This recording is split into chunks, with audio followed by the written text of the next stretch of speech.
can do for him. Listen, believer, he is only interested in what he can do through us. Richard will be right back in a moment to wrap up. But if you've just joined us, you've been listening to Reflections on the Word with Richard Kay. You can hear this message in its entirety again online, as well as Richard's entire archive at talknetworkradio.com. We would like to acknowledge our theme song, How Great Is Thy Faithfulness, from the America's 25 Favorite Hymns album. Unless otherwise expressed, scriptures are read from the Holman Christian Standard Bible, which is published by Holman Bible Publishers in Nashville, Tennessee. Additional resources used for Reflections on the Word with Richard Kay include Great is Thy Faithfulness by Our Daily Bread and printed by Discovery House Publishers. Again, here is Richard to wrap up today's message. You see, there's nothing we can do that will gain any privilege with God.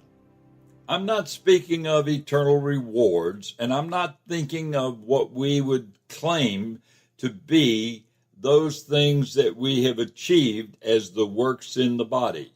I'm talking about doing things our way to please God. That is a very tough spot. And how do we find ourselves in the grips of the work of the flesh? This is not something that we can cover in one segment. But I want us to understand there is a statement made that is very difficult for many in this culture to receive. And that is, he is stating that as he told them in advance and as he told them before, those people who practice such things as described will not inherit the kingdom of God. Now, that is tough because we have been told that it is not by works, it is by grace and through faith in God that we are saved. And that is true. We cannot work our way into heaven.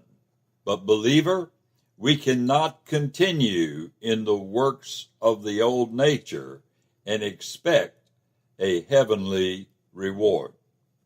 You need to understand, as I need to understand, that if we exhibit those things that are described. Now, I'm not saying that we're sexually immoral. I'm not saying that we aren't. I'm just saying that that does not have to be the focus. But let's look at what it says about selfish ambitions. What is that? What are selfish ambitions, if not wanting to exalt ourselves so that God can be pleased? That's dangerous ground, believer. And we will discuss more of that in tomorrow's segment. And that is today's reflection on the Word. Thank you, Richard. Join us again tomorrow when we continue with the next edition of Reflections on the Word with Richard Kay. For Richard and the entire team, this is Chuck Christie saying thanks for listening to this edition of Reflections on the Word.